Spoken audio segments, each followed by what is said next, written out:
Veterans, dedicated VA employees, everybody watching, welcome to the channel. Always appreciate your support and your growing support here as we have the goal of trying to make the process easier between VA and veteran alike when it comes to VA disability.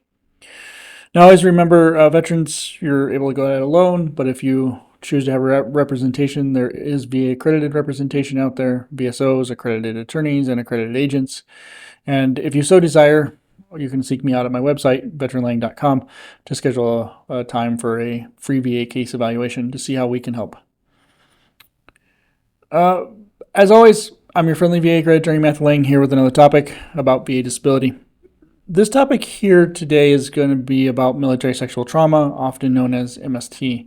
Now, before I begin this topic, I understand this can be triggering or activating for some. Always remember that if it becomes that for you, you can always stop the video, step away, pause the video, restart later on if you need to. You're in charge of your own pace on the video here. It is not my intent to trigger you, but I do understand the topic can be triggering for many. Now, if at any time you're one that's listening and you have immediate distress, do understand you can contact the Veteran Crisis Line by dialing 988 and then pressing 1.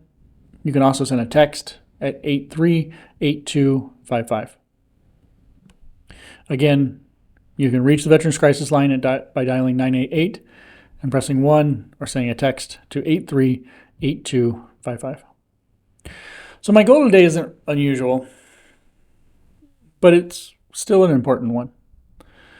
I'm going to speak to the two audiences at the same time, and even probably more so than I have in most videos. I'm going to speak to you, veterans, the veteran who is pursuing the benefits. I'm going to speak to you, VA employee, the employee who's responsible for developing and deciding the claim. The truth is, MST claims only work the way the law intends when both sides understand what the rules actually are and follow them. Let's get started with what is MST. Now, I said military sexual trauma, but what is MST? In VA terms, MST refers to sexual assault or sexual harassment that occurred during military service. It can happen to anyone, any gender, any era, any branch, any job specialty. Veterans, remember, MST is not a character flaw. It's not drama. And it's not something you have to prove by having reported it back then. VA, MST is not a credibility gotcha. The regulations explicitly recognize that official records often don't exist. And that's the whole point of the special MST rules. Let's break it down quickly into two separate lanes. Healthcare versus disability compensation. Let's call lane 1 healthcare. Through the Veterans Health Administration, VA has MST-related care available. And every VA facility should have an MST coordinator to help veterans access that care. Veterans can also request a clinician or of a particular sex if that helps them feel safer. And vet centers provide MST counseling in a non-medical setting. So veterans, there is healthcare options out there for MST. Please understand that there are coordinators that you can reach out to if needed to help you in the process along the way. Lane 2, we're going to put the disability compensation. Through the Veterans Benefit Administration, compensation is about whether MST caused or worsened a compensable condition. VA even has a dedicated MST compensation resource page and MST outreach coordinators at every office. Now, I'm going to put a lot of these links into the description just to help veterans and VA both find this information and know where it is publicly. But the key point here is getting treatment and filing a compensation claim are related, but they're not the same process, and you can really pursue one or the other or both. So what's the big picture? What must be proven for service connection? Well, most VA claims come down to 3 building blocks, as we've talked about multiple times. A current disability, diagnosis, or functional impairment. Number 2, an in-service event, and in this case, it's going to be the MST. And 3, a link, a nexus between the current disability, and the service. Linking the past to the present. So VA is required to decide claims based on the entire record and under a broad, liberal approach consistent with the facts and the circumstances of service. And VA also has a statutory duty to assist, meaning VA must make reasonable efforts to help obtain evidence needed to substantiate the claim. So veterans, what this means for you is you don't have to build the case alone. VA has a duty to assist in providing some assistance in obtaining some of those records, especially federal records, VA exams, and those alike. But at the same time, veterans, again, you don't have to go it alone if you choose to have representation. You can seek out, again, accredited VA representation through a VSO, accredited agent, accredited attorney. Now, VA, remember your duty to assist is not optional, and MST claims are not the place to go minimalist.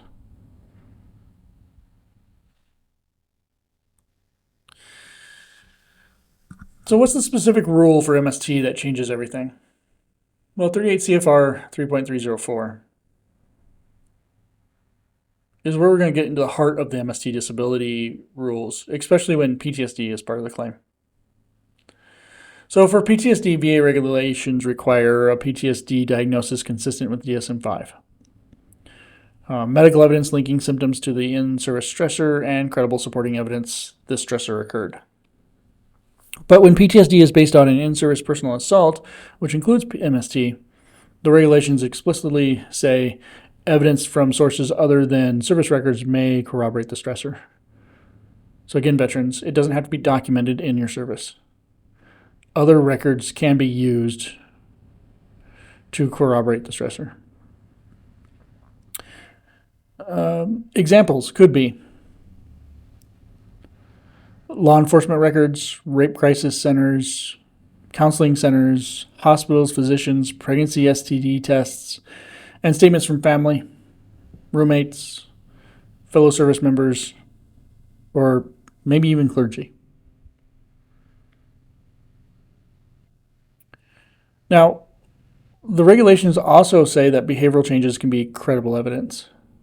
So, like a transfer request, a performance deterioration, substance use, episodes of depression, panic, anxiety without identifiable cause, or unexplained social economic changes. Now, here's the part VA employees must not miss. VA cannot deny a PTSD claim based on personal assault without first advising the veteran that these alternative sources and behavior changes can be used, and giving the veteran a chance to provide them. So again, veterans, may not be documented, but there is other evidence that the VA is allowed to notify you of in their duties to notify and assist that may help prove your claim when it is not documented. Now, ultimately, VA is going to have that duty to assist to submit evidence to a medical or a mental health professional for an opinion on whether it indicates an assault occurred. So again, we're going to be looking for that nexus piece there typically, and then you may also be VA may also be looking for the current severity if need be, and diagnosis, I suppose. So veterans, again, if your file is silent, doesn't end the claim. It's not the end of the world. The regulation anticipates the silence and gives you another path through various means of evidence. VA, please do not deny for no report or no documentation without doing the special notice and marker development.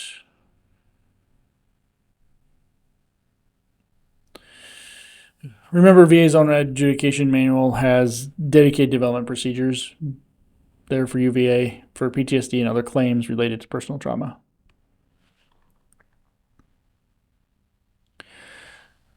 So, markers, what are those? Explained in plain English. Well, a marker is simply a sign, often an indirect indication that something changed after the trauma. So we've mentioned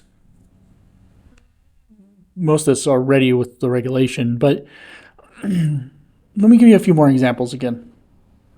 We're looking for evidence that marks a sudden request for transfer, perhaps. Maybe a decline in performance, a disciplinary issue or AWOL patterns that began after the incident, relationship breakdowns, isolation, sudden financial problems, substance use that starts or escalates, or perhaps even clinic visits without clear diagnoses, pregnancy STD testing, or mental health symptoms without an obvious cause. So again, all this other evidence, when it's not documented, we look at as markers. What changed? What happened? Can we see that there had to be something that occurred because the change is happening in the record? The utilization of so many other pieces of evidence, and not just military personnel records or service treatment records, but so many other things that may be able to show these various examples.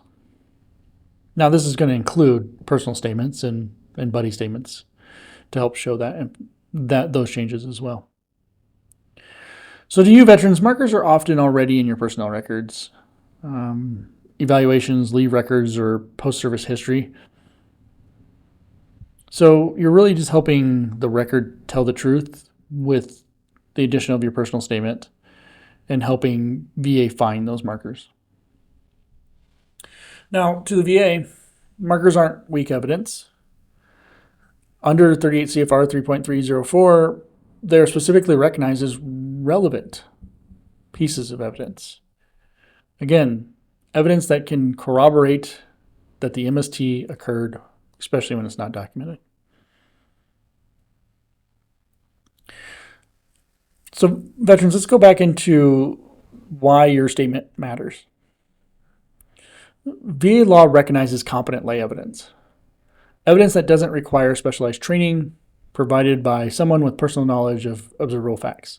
So, veterans, your statement can establish things like, again, what changed, when it changed, how functioning changed at work, in relationships, sleep, safety behaviors, concentration, anger, panic, and so many other things. Now, buddy statements can do the same thing too. So they as well matter, especially when they describe you before the incident and you after the incident, veterans. Now, VA, a lay statement isn't automatically self-serving, therefore worthless. But it must be evaluated like any other evidence, credibility, consistency, and context. And I say this because we see this in the records when we talk about disability claims. VA will dismiss a lay statement for various unjustified reasons, including one that they feel is because the statement is self-serving. But again, it must be evaluated underneath the credibility, consistency, and context. VA also don't forget that if the evidence is an approximate balance, the law does say the veteran gets the benefit of the doubt. Now, veterans, at this point, you've gathered some evidence, perhaps. You've written down your personal statements. Maybe you have your buddy statements. Maybe you have a few documents from your service. Maybe you don't have any of that yet. But either way, you're at the point you're ready to file the claim. So veterans, you can file the disability compensation online, by mail, or in person with the VA. Now, VA's How to File page lists the processes and identifies the application form, which is a VA Form 21-526EZ if you've never filed the claim before. Keep in mind, if it's been denied before, we're looking at supplemental claim or high-level review, maybe appeal or notice of disagreement to the BVA. And those form numbers are going to change. We're going to have the 20-0995 for supplemental claim, the 20-0996 for the high-level review, and the 10182 for the BVA. Keep in mind, if you mail it, It's going to go to the VA Claims Intake Center, and it's going to get uploaded electronically into your VA claim file. Now, also remember, veterans, you can also seek out accredited representation, VSOs, agents, attorneys, to help you file the claim as well. Now, one other piece that's going to become very important, veterans, when you file for your MST-related mental health conditions, especially when it becomes PTSD, depression, anxiety, or some other mental health condition, is going to be that VA Form 21-0781. VA is going to send that to you. If I'm working with you, I'm going to give you one to fill out as well, knowing the VA is going to send it to you anyways. It is their form to help identify the stressor trauma. It's really their statement form, so your personal statement. But do know you're not restricted to just that form. It may look limiting. The boxes may look small, but you can always add more to additional document, like a Word document of sorts. But do know that form's going to be asked for, so it's usually easier just to go ahead and have that filled out with your 526.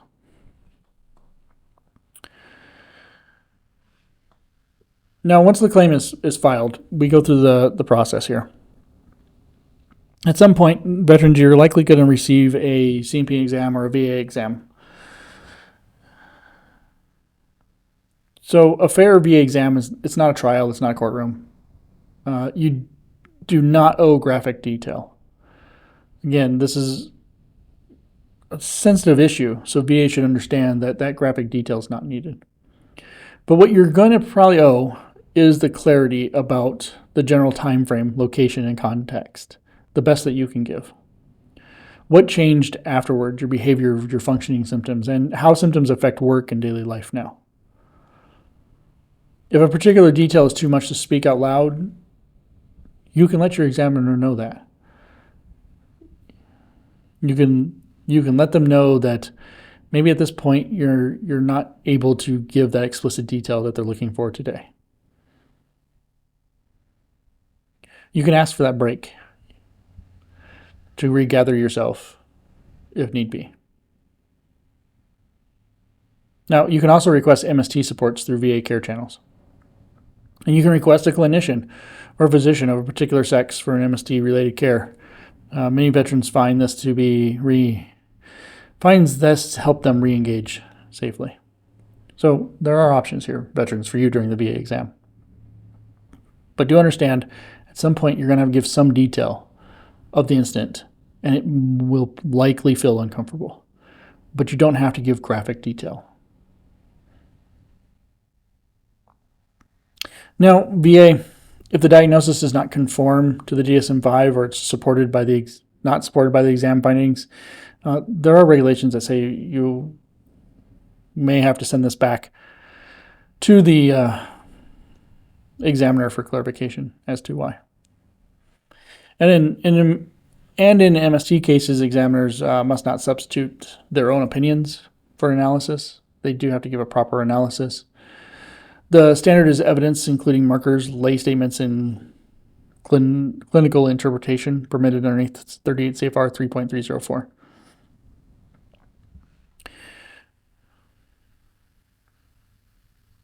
I'm going to give you next some common failure points and maybe a little idea how to prevent them. Remember, this is educational though, so this may not fit the facts of your case. So please don't accept it as full advice and go, well, that didn't work for me. I can't really advise you, nor am I going to in this platform, because I don't know the facts of your case. If you want to be advised and have that representation through myself, again, veteranlane.com is where you can find my calendar. But here's a failure point one we see a lot. No report in service, so denied. That STRs, no complaints or treatment or diagnosis in service in your STRs. So the VA likes to deny. Well, again, that's exactly what 38 CFR 3.304 is designed to prevent. So we do have to remember that, again, there's other evidence besides the reporting in service or something in the STRs in order to prove the case. Failure point number 2 is no special notice, no marker development. This was an error that occurred a lot, I feel, in OIG had came out when I was working in the VA. So VA cannot deny MST-related PTSD claims without advising the veteran about alternative evidence and behavioral change evidence and giving an opportunity to submit it. So you can't ignore the markers. Can't ignore that evidence that shows those markers. This is supposed to be a much more liberalizing claim in order to prove. So veterans do know these other pieces of evidence are out there, and VA is supposed to identify what else you can submit to help prove your claim. And VA, don't forget that. Don't forget the marker development. Don't forget that there is other evidence out there. Our failure point number 3 is ignoring lay evidence in the before and after statements. Lay evidence is recognized by regulation and must be addressed. We do see this even in other claims from the VA. They'll come up with saying it's not credible or doesn't provide a nexus, but there'll be no description as to why, when clearly it would be credible, and we're not asking to change the burden of proof to the veteran where the VA has it. So the idea is veterans, your lay evidence, your buddy statements, your personal statement, that is evidence that should weigh to a higher degree to help your claim out, especially in MST. And VA should remember to look at that evidence. That evidence can also help VA find those markers in the records as well to help support your MST claim.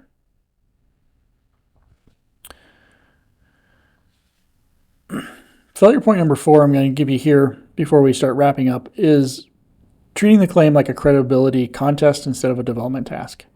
MST claims demand trauma-informed development, not adversarial vibes. VA, use the manual's personal trauma development procedures and document what was done. You can't just go, can't be credible because it wasn't reported or doesn't exist. That's not the way the rules work. Again, look at everything. Now, veterans, if the decision ignores markers or ignores your statements or acts like only a police report counts, that's a strong sign the claim was not properly developed underneath the MST rules, and you may want to consider an appeal.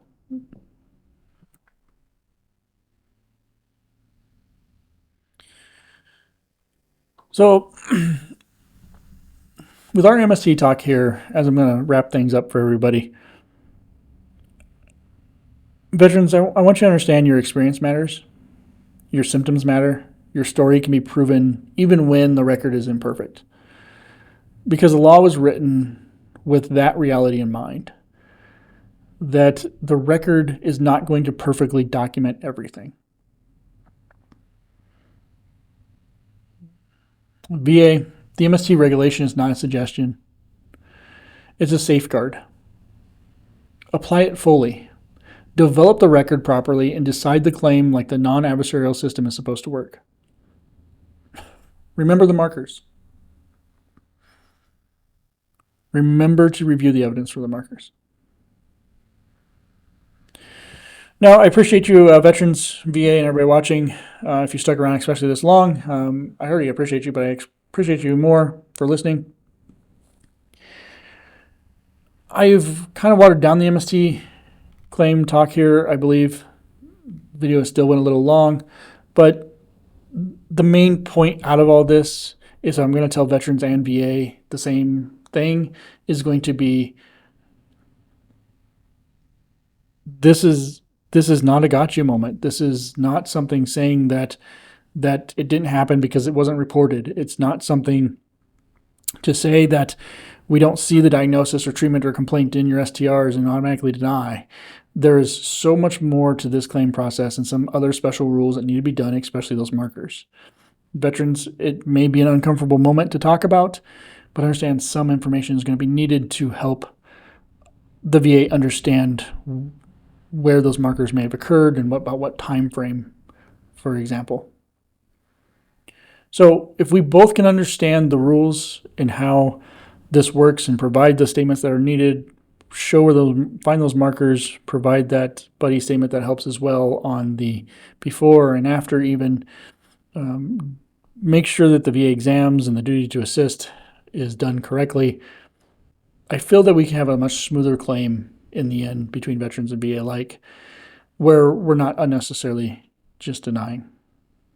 So I thank you everybody again for watching the video. Please let me know in the comments if there's additional topics you'd like to hear about from my experience. And as always, if you are a veteran and you are seeking to speak with me in potential representation, veteranlane.com is where my calendar is. Feel free to schedule some time there, and we will definitely go over your claim and see what we can do for you. But until next Tuesday, have a wonderful week and a wonderful day as well.